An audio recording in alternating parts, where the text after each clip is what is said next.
Hello everyone. Today I want to talk about buff potions and overall food buffs and what's the best to take to do the most damage.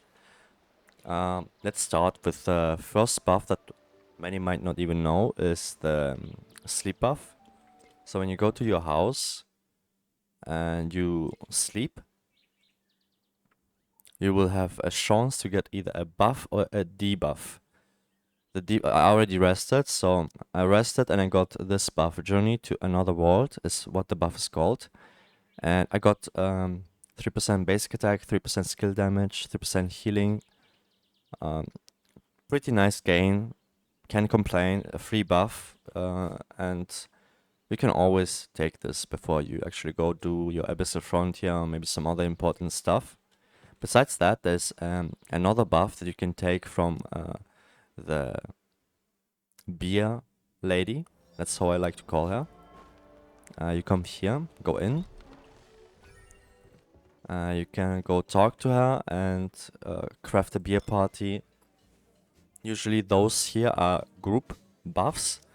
If you get one, they usually rotate and you want to use it, it will tell you need at least 2 members in the party to host. But there's also a solo buff. If you go and sit at any chair, it will pop this icon which you can press and it will show you the same buffs but for solo players.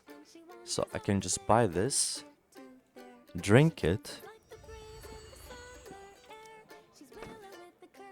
and I get the buff, as you can see. Okay.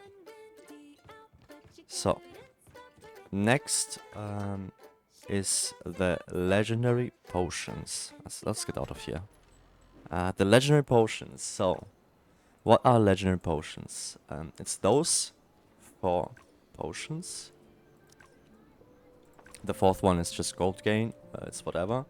But as you can see, I've used all 4 of them and they all stack. They have 60 minutes. The last 60 minutes. And they all stack. Make sure you use at least the Bottled Dragon Breath and the Duo Swift Gale for damage. You can use Iron Knights if you're like doing raids and you're really struggling with surviving. But usually that's not really needed, and the gold gain, not really needed, it's whatever. Those two, overall the legendary potions you can buy from the top up point shop. 300 for, no, it's what, this one.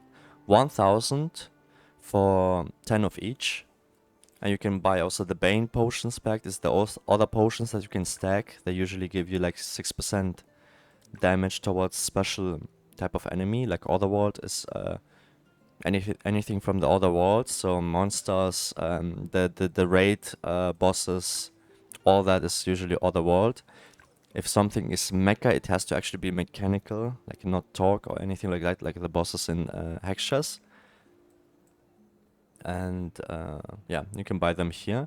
And the legendary potions you can also buy from the gacha shop here.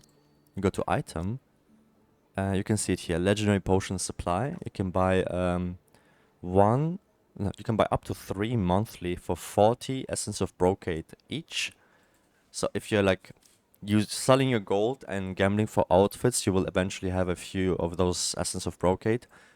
Make sure to use them first for your insignia selection, and then whatever you have left you can use on the legendary potions, because those potions will definitely boost your damage. Even if it's not by a large margin, it might be the difference between being crit capped and not being crit capped because of this potion that gives 5% crit. It's like getting almost maxed insignia, crit insignia for free. I mean, basically free. I mean, it costs the Essence of Brocade, but it's not like a huge price.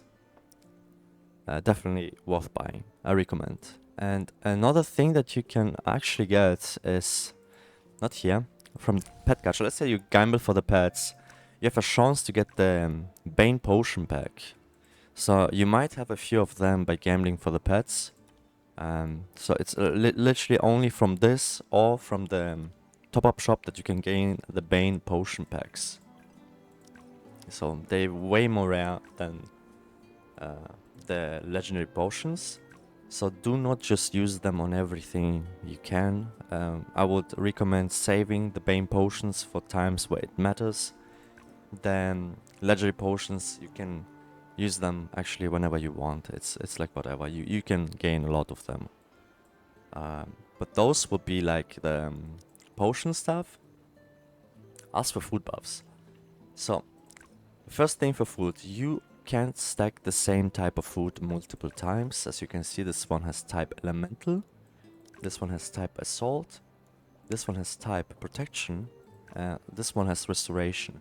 You can use one food buff per type. So what I do is I use pyro buff into crit buff into defense buff. That's what I always use because I'm not crit capped.